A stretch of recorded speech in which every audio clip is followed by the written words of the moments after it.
Uh, hmm. Uh, so I guess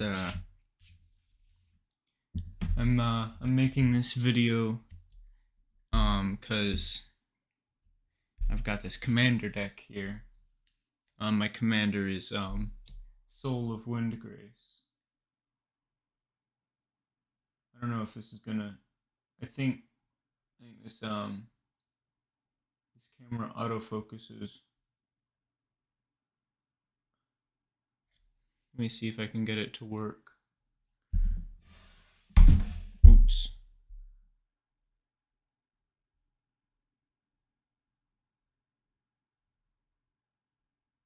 Well, whatever. I'm kind of looking to make this deck better. Uh, it's just not as good as it could be. Essentially, if you don't know Soul of Windgrace, he can bounce lands um, from the graveyard whenever he enters the battlefield and whenever he attacks. So this is a landfall deck. Here's just some tokens that I use. Um, I guess a good way to get how this deck works, because I'm really just looking for any ideas on how to make it better, but um, I guess I'll do like a simulated game, I guess. I'll shuffle and then I'll just do a couple of rounds and see if I can get this deck going to demonstrate just how it works. Um, so so I guess I'll just let's see here. 3, 4, 5, 6, 7. All right. So here's my hand right here. I hope you can see this. I'll be playing with this hand since it has a card that I like and a decent amount of land, although no green land, which is annoying. Um, let's just say that I go first. So, and it's like a multiplayer game. I'll draw. I get a Master Chef, which I have Master Chef in here. Um, maybe I don't need Master Chef actually. Now that I'm thinking about it, I'm just thinking of cards I might not need. And as the first card I play, I'll play Riveteer's Overlook. Oh, I forgot to get my life counter. Well, it doesn't matter. It's not like I need it. But Riveteer's Overlook, and I'll sack it and look for a forest card. Um,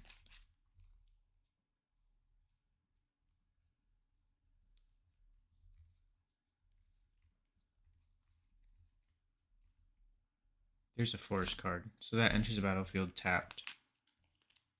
And then I got to I've got to shuffle this just a little bit. I need to get better at shuffling. I'm really not good at it. It takes me so long. I don't know how to get better. Oh, come on.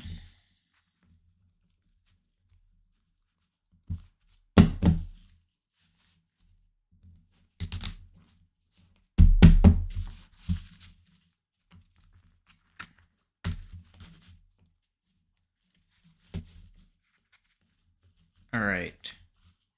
That's good enough for now, I think. So let's start my next turn. I'll draw a card and I get a mountain. So I'll play a swamp and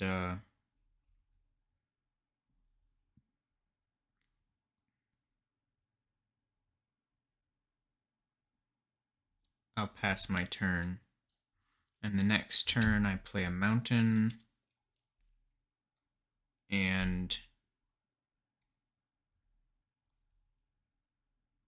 I have 3 lands, so I'll play a Death Bloom Gardener. And this has Death Touch and add 1 mana of any color, which is really the only important ability. So I start my next turn, and I can play my Reliquary Tower, which it's not too important in this deck, but there are a couple of instances where I can draw more cards than the maximum hand size. So it's nice. I guess it's nice to have Reliquary Tower in here just for that off chance of that happening. I also have Decanter of Endless Water as another option, but that's also just kind of a ramp card. So I have quite a bit of mana.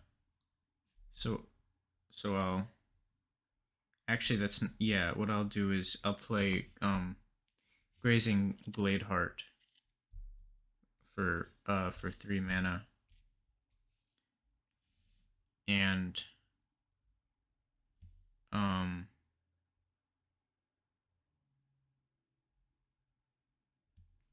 and then I guess I'll end that turn. And so my next turn comes up.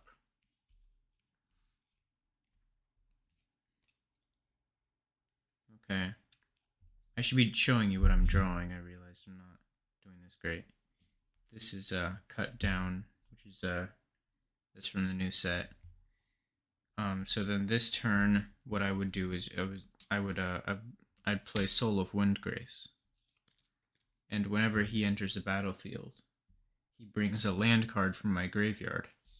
Over here, I don't know if you can see this. My graveyard is over here.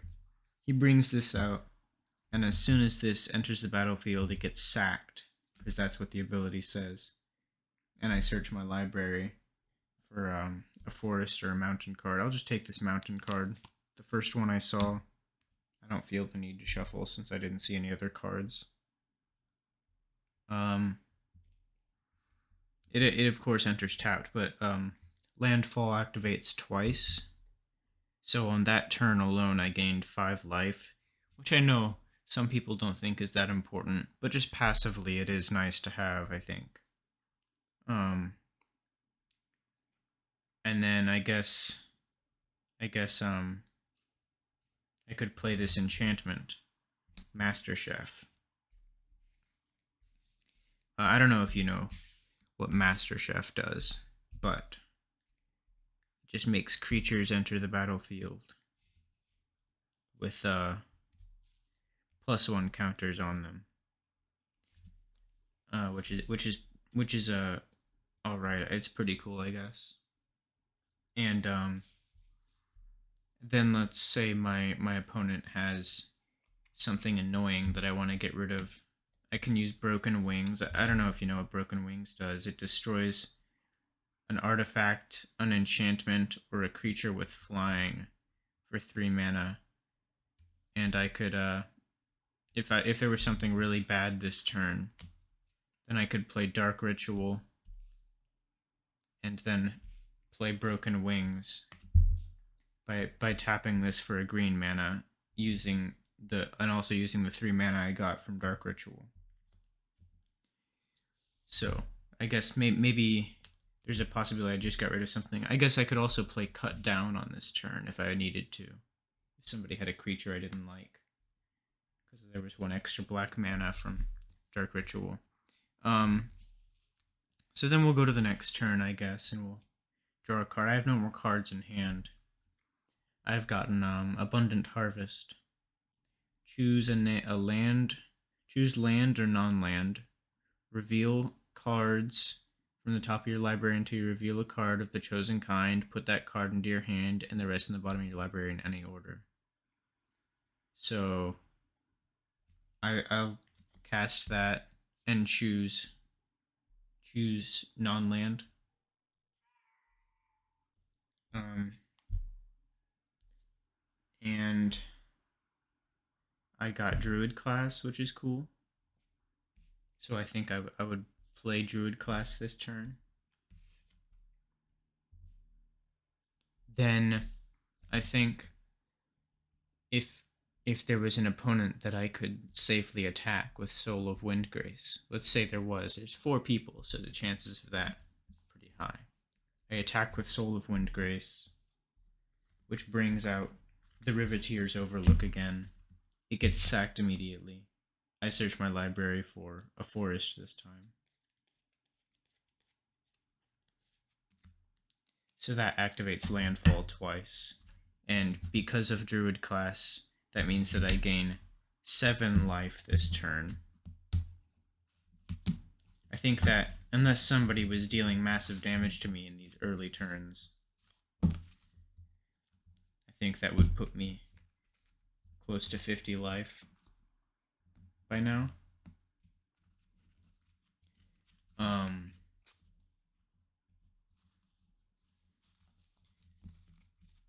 So let's just say that, let's say there's nothing else I do on that turn, because I couldn't do anything else.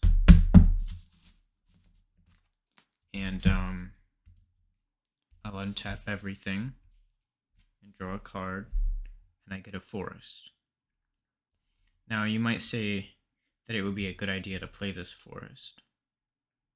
And if I did that, I could get landfall 3 times this turn if I attack with my Soul of Windgrace. But what I would do is use Soul of Windgrace's second ability. I pay 2 mana, discard a land card, draw a card. Now I've gotten Terror. Bury target non-black, non-artifact creature. Let's just go ahead and say that I use that in case there's something I don't like out there. Then, for my next thing on this turn, the next thing I can do, I can pay 3 mana and upgrade Druid class to play 2 lands on every turn. I'm sure you know why that would be helpful. I'm just gonna go ahead and untap a little bit. There's no real point in going through a bunch of turns where I don't draw anything helpful and I just repeatedly get landfall and heal myself, so I'm just gonna go ahead and draw a couple of cards just to get this test play going.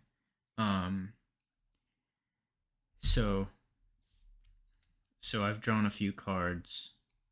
Here I have Joda's Codex, which is nice in this deck since it's a 3-color deck, which means I have 2 mana tap ability every turn to draw a card.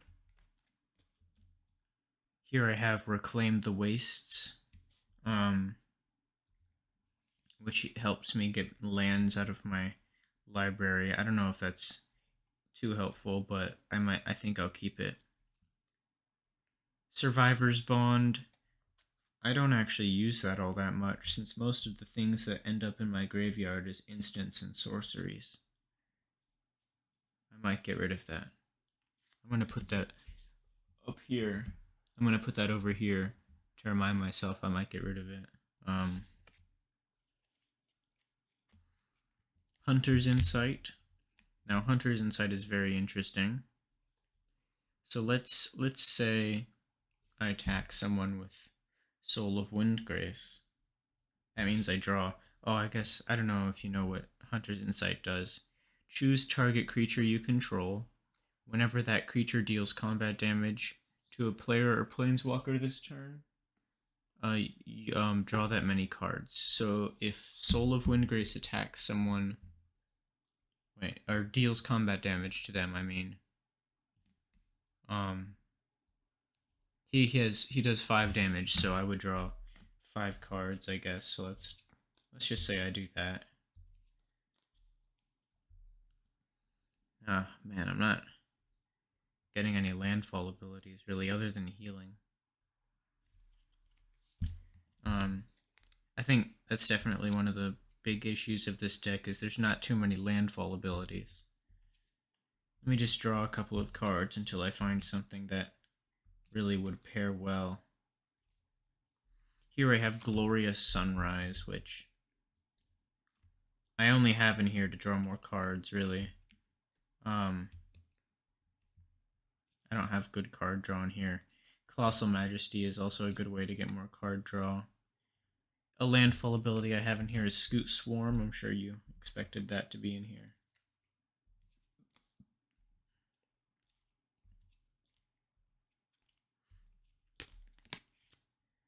Kazandu Mammoth is a landfall ability, although it is only until end of turn that the bonus is gained, which isn't ideal, I guess. Territorial Scythe Cat, that's another one, but I don't get him too often.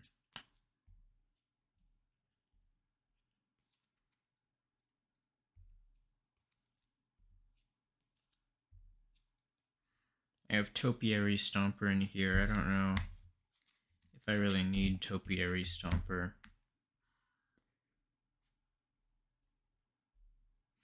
I think I'll keep it for now. Wait, he's a plant? Oh, that's really good. Yeah, it's good to have him in here since I have... Oh, I forgot the name now. Oh well. I don't know if I really need Orin Refus. This isn't exactly a +1 deck.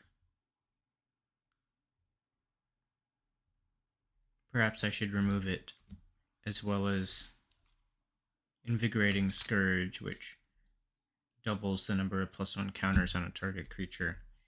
I don't know if I really need that. Here, Phylath World Sculptor. He puts 4 +1/+1 counters on target plant you control as a landfall, which is pretty good.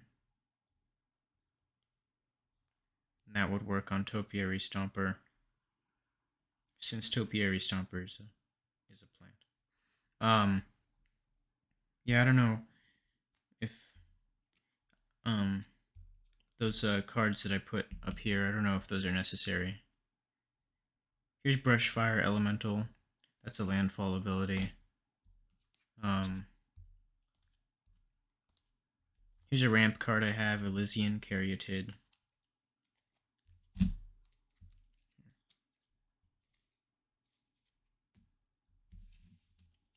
Oh, where's all my landfall? Kazandu Nectar Pot. Not a great landfall, just heals once.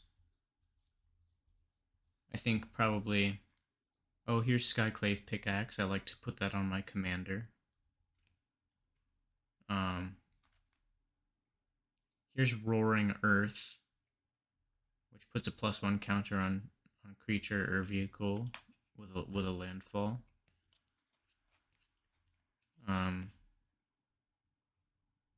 Nessian Hornbeetle.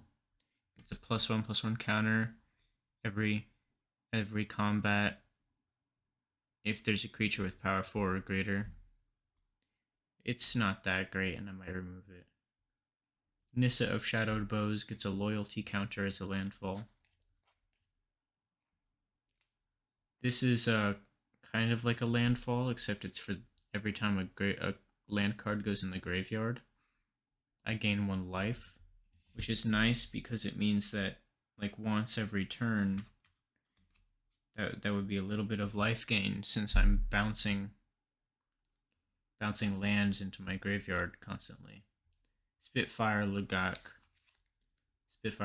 is probably the most the one that's like the most helpful. It deals 1 damage as a landfall to all opponents. It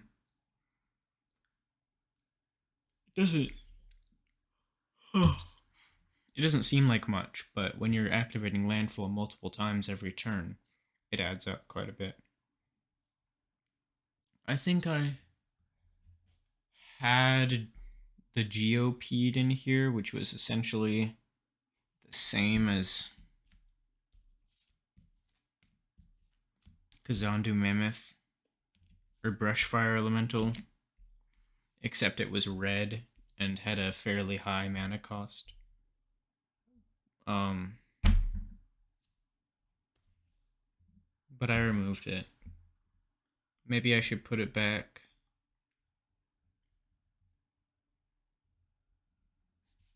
I don't really know what I need in this deck. Some cards that I was planning on putting in here are the Oracle of Moldiah. This is a necessity. I definitely need to find a place to put this.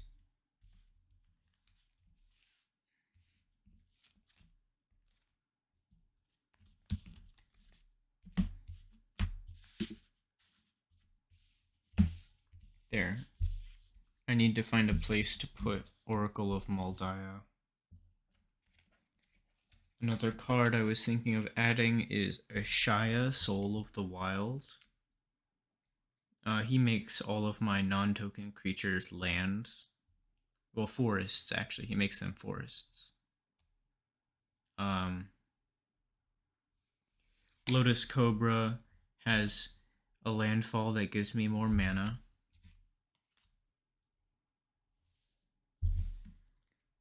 Vivian Monsters Advocate allows me to play creatures from the top of my library.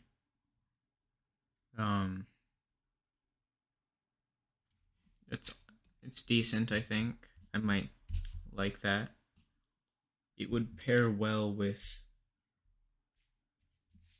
Oracle of Moldiah, since then the only cards I can't cast from the top of my library is instants and sorceries, and enchantments, and artifacts. Which is actually quite a lot. But I think most of the cards in this deck is creatures and lands. So I could play most of the cards of my deck from the top of my deck. And then I have Ren and 7. This one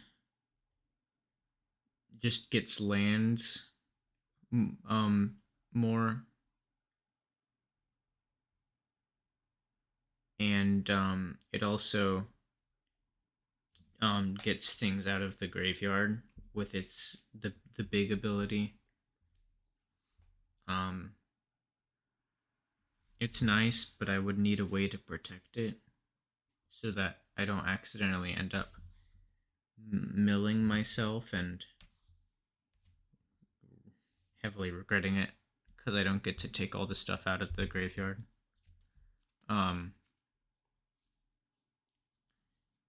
Yeah.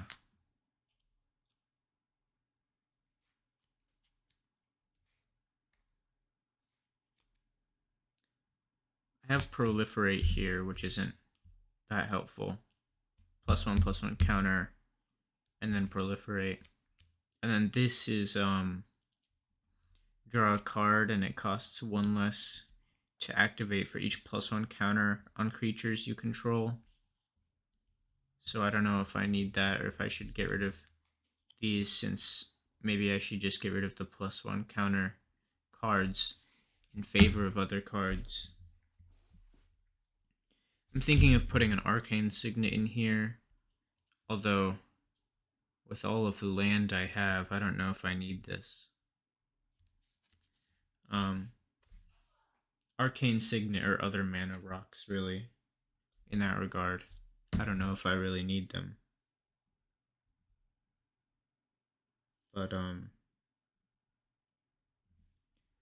yeah, I guess I'll just go through a lot of the cards that I skipped now, just so you get a better idea of what I have, and can let me know if there's any ways that you would change this deck. So here's Tormenting Voice. I discard a card and draw 2 cards. Here's just some lands. There's a black-red land, Tramway Station. Elysian Caryatid is a ramp card. It's a mana of any color, and you can add 2 of them if I control a creature with power 4 or greater. Malakir Rebirth. When this creature dies, return it to the battlefield tapped under its owner's control. I don't know if I need this card. Malakir Rebirth. It's also a swamp, but that's not the important part. Obscura Storefront is nice because it's one of those sack lands. As soon as it comes into the battlefield, it goes to the graveyard, which means that, it's like, it's just nice. It's nice. Good land. Seek the Wilds.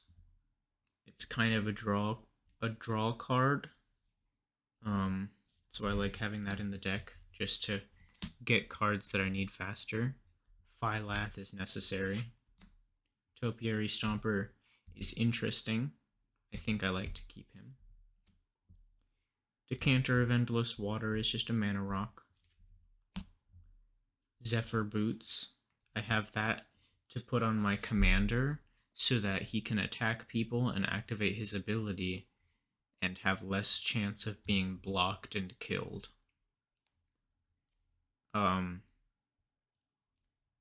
Yes, yeah. Here's Maestro's Theater.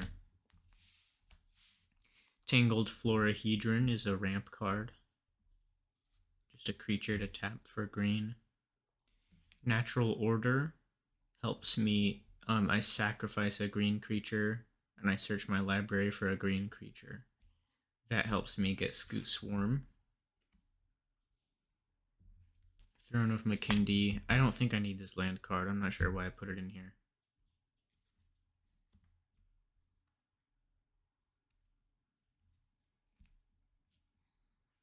Bond of Flourishing.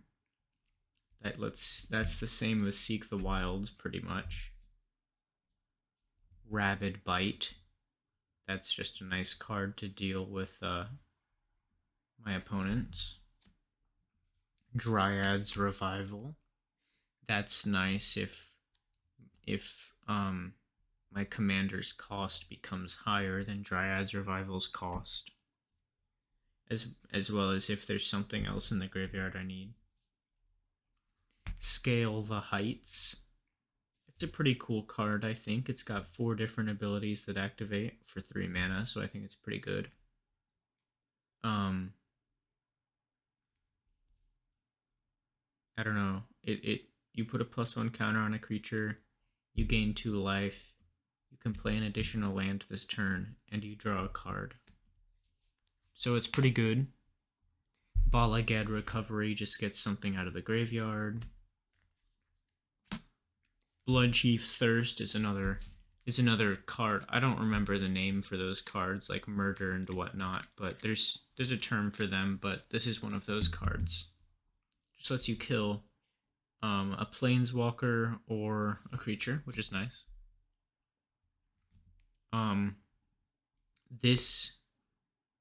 This gets creature cards out of the graveyard, which is nice if Scoot Swarm is killed immediately or something, or if my commander becomes costly. Although it doesn't get other cards out of the graveyard, which I don't like. This card is crazy. Nahiri's Lithoforming. Sacrifice X lands. For each land sacrificed this way, draw a card. You may play X additional lands this turn. Lands you control enter the battlefield tapped this turn. It's a very good card, I think. Definitely. It's good card draw. It's good landfall. It's great. Sacrifice a land, search your library for up to 2 basic land cards, put them into the battlefield, tap and shuffle your library. This is a Roiling Regrowth. I think that's alright. Kazandu Nectar Pot. That's the mid landfall. Just heals you for 1. Cleansing Wildfire. Destroy target land. Its controller may search their library for a basic land card, put it onto the battlefield tapped, then shuffle their library, draw a card. So I use that on myself in order to put graveyard lands in my graveyard, and then activate a landfall. since I like having lands in my graveyard if I don't have something like Obscura Storefront in my graveyard. Underseller Myconid, that's a ramp card. I don't know if it's necessary. I might get rid of it for a different ramp card if I know another ramp card that's good. Evolving Wilds, it's Evolving Wilds. It's not as good as something like Obscura Storefront or Riveteer's Overlook, since you have to tap it. Whereas these come in and immediately go to the graveyard. This has to be tapped, which is unfortunate, but still a card that I am keeping. Abrade. It's another one of those cards that deal with creatures. It deals 3 damage to target creature and destroys target artifact. I think it's a very good card, and I will be keeping it. Cabaret Courtyard. Skyclave Pickaxe. I usually put this on my commander. Its landfall gets +2/+2 until end of turn. The Mammoth. Like Kazandu Mammoth. Roaring Earth puts a +1/+1 counter on a creature as a landfall. You can also make a land become a creature with X +1/+1 counters on it, but I don't think I'd do that. Orcish Lumberjack can sacrifice a forest and add 3 mana in any combination of red and or green to your mana pool. It's alright, I think. I'd be willing to replace it, because I don't use it that much. Cliffhaven Kite Sail is another thing to make my commander flying so that I can activate his ability more. Fog. Adventurous Impulse. Look at the top 3 cards of your library. You may reveal a creature or land card from among them and put it on the battlefield. Yeah, you know why that's there. It's, to help me get more cards. Cloak of the Bat is the same as Cliffhaven Kite Sail. I want to make my commander flying to make it more likely to be able to activate his ability. Clockwork Fox. It's not necessary. It makes me draw 2 cards and every opponent draw 1 card when it leaves the battlefield. It'd be cool if I had phasing or something, but, that's not exactly something that a red-green-black deck can do. Nissa of Shadowed Bows is the landfall with the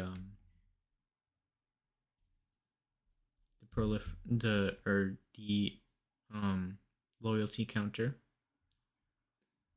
She can also put a creature from the graveyard or my hand onto the battlefield. That's her big ability.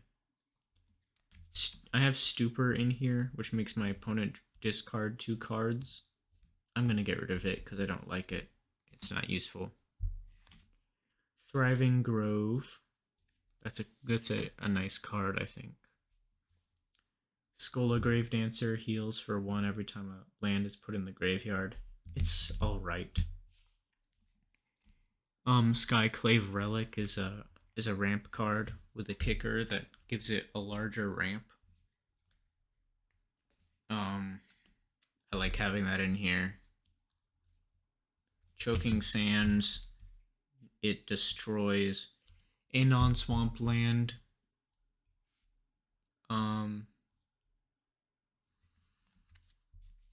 don't know if I need that.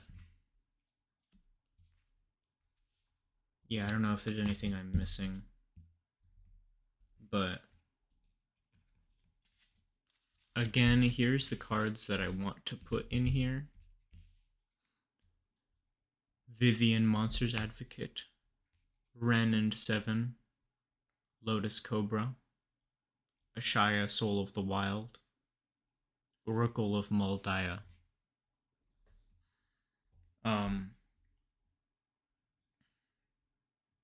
There's quite a few cards that could be taken out of here.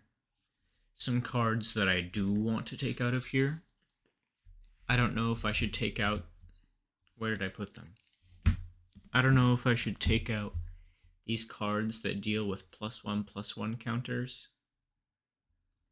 It's not exactly a +1/+1 counter deck, but I don't have anything to replace it that really needs to go in that space. Malakir Rebirth, like, I don't think I really use that all that much. It would be nice to put on my commander so I can attack and let him die, and then he comes back to the battlefield, which still activates his ability. You know, it's kind of a safety net. So I can still activate his ability without having to worry about his cost going up. And remembering that, I'm going to keep Malakir Rebirth. I might also add, I don't remember, but there's another one. It's an enchantment. There's also the instant that comes from Baldur's Gate, I think. Ugh, whatever. Again, my commander is Soul of Windgrace. 4 mana. Colorless, black, red, green. If you have any ideas as to cards I can put in here to make this deck cooler, let me know. I'm just kind of, I don't know, I'm not that amazing at making decks.